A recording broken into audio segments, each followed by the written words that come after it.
En la clase de alimentación y nutrición bovina, hoy vamos a hablar sobre el aumento o la disminución del consumo voluntario de alimentos en bovinos, principalmente en pastoreo. Bueno, para aumentar el consumo voluntario, o sea, es decir, la cantidad de alimentos que el animal consuma por sí mismo, ingiera por sí mismo, lo más importante es velar porque ese aumento, principalmente forrajero, porque recordemos que estos animales evolucionaron anatómica y fisiológicamente para consumir principalmente ese alimento, los forrajes.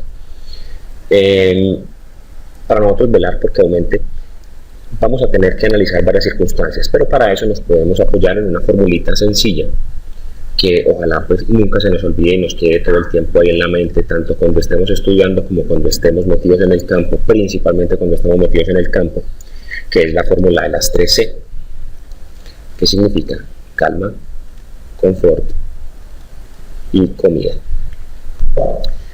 La sumatoria de esas tres nos debe referir al éxito, pero no solamente analizando la fórmula, porque eso tiene varias connotaciones que nos pueden llevar a pensar en que esas tres significan éxito, que son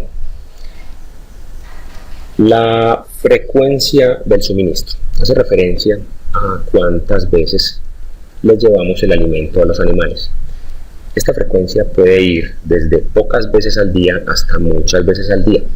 ¿Sí? Eso va a depender de muchas cosas, entre otros de la calidad de la mano de obra con la que contemos. ¿Sí? Entonces aquí hay que ponerle que dependiendo del personal con el que contemos, si la persona voluntariosa o no lo es, la persona con sentido de pertenencia, además esa persona debe conocer sobre un poco sobre la etología de este tipo de animales, para saber a qué hora se les debe suministrar mayor cantidad o menor cantidad. La disponibilidad del alimento, esa disponibilidad es cuánto hay de lo que realmente el animal puede llegar a ingerir, cosechando principalmente, ya que la cosecha sea de los forrajes, y lo que puede ingerir aparte de los forrajes como otro tipo de alimentos, como alimentos concentrados, ¿sí? O agua u otras materias primas. Que si hay o no hay, o sea, cuánto es disponible de lo que yo considero, no, de lo que él considera, porque él es el que me va a decir a mí si es eso que hay, a mí me parece que puede llegarlo a comer, él realmente si lo apetece, si le gusta. Después está la presentación del alimento, el tamaño. Cuando hablamos de otro tipo de alimentos diferentes al forraje, ya sería el tamaño de la partícula, ¿sí? Como por ejemplo, un alimento concentrado para gatos, perros, que tiene diferentes formas, que pueden ser bolas, que pueden ser huesos, que pueden ser corazones, ¿sí? Pero en el caso que cuando hablamos de alimentos forrajeros, ese tamaño es muy variable. Y normalmente pues no tiene esas formas anteriores descritas, ¿cierto? Son pedazos largos o simplemente trozos cortos, picados o ripeados con máquinas o a mano, que pueden hacer que el animal coma más o coma menos dependiendo de ese tamaño. También va a depender de la carga animal. ¿Por qué la carga? Porque no es lo mismo el alimento disponible, que es suministrado X cantidad de veces al día para uno o dos animales, que cuando tenemos 15, 20 o 30 animales en el mismo lote y todos compitiendo por la misma cantidad o por diferentes cantidades, pero en ese no tenemos que mirar es que aquí entra mucho algo que se llama la jerarquía. Esa jerarquía, ¿a qué se refiere? A que hay animales más dominantes que otros que se van apoderando de sitios y se van apoderando de los mejores lugares para la alimentación y para la bebida, y fuera de ellos están los amigos de ellos, los amigos de los amigos, los amigos de los amigos, que normalmente sucede así en cualquier tipo de comunidad de mamíferos. Después están los efectos medioambientales. Cuando hablamos del clima, hablamos básicamente de temperatura, que puede ser mayor o puede ser menor, ¿sí? Depende de donde nos encontremos.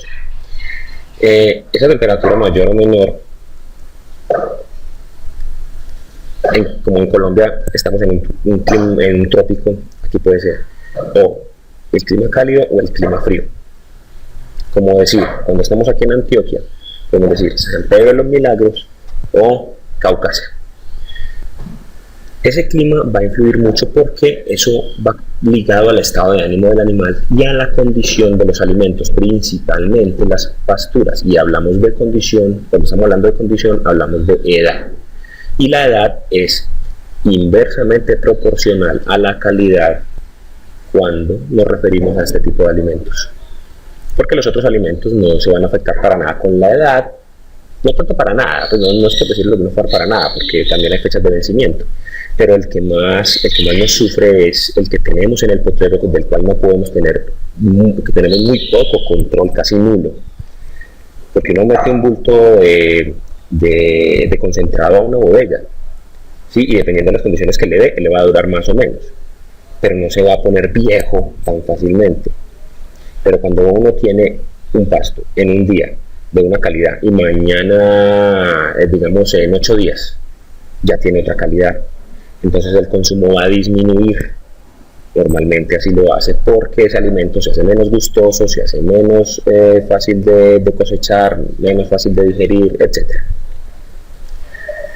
La palatabilidad del alimento hace referencia a qué tan gustoso es para el animal. Si ese alimento le gusta a ese animal, va a querer ingerir más de ese alimento, así el alimento le haga daño, porque el animal lo único que está pensando es en saciarse y obedece principalmente a saciedad, no obedece tanto como decir, a los componentes y a la bromatología del alimento.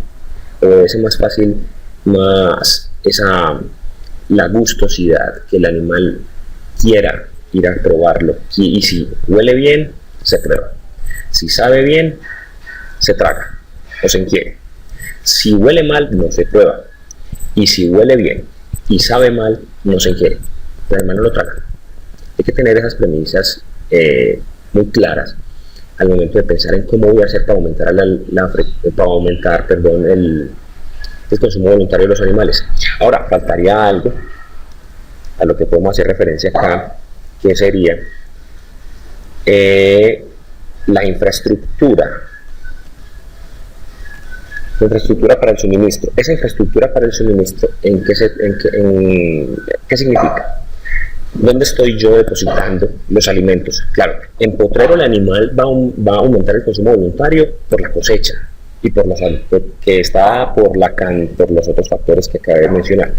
Pero cuando estamos dando en un comedero, en ese comedero puede el animal comerlo más cómodo o incómodo, o el alimento puede sufrir cambios cuando se da, dependiendo de la cantidad y de la frecuencia, cuando se da sobre esas superficies o sobre esas construcciones, o dependiendo de las instalaciones. Recordemos también que hay espacios que necesita el animal. Dependiendo de su tamaño, de su jerarquía, hay espacios que él tiene que tener para poder estar tranquilo, y eso hace parte dentro de la fórmula, hace parte de eso, del confort.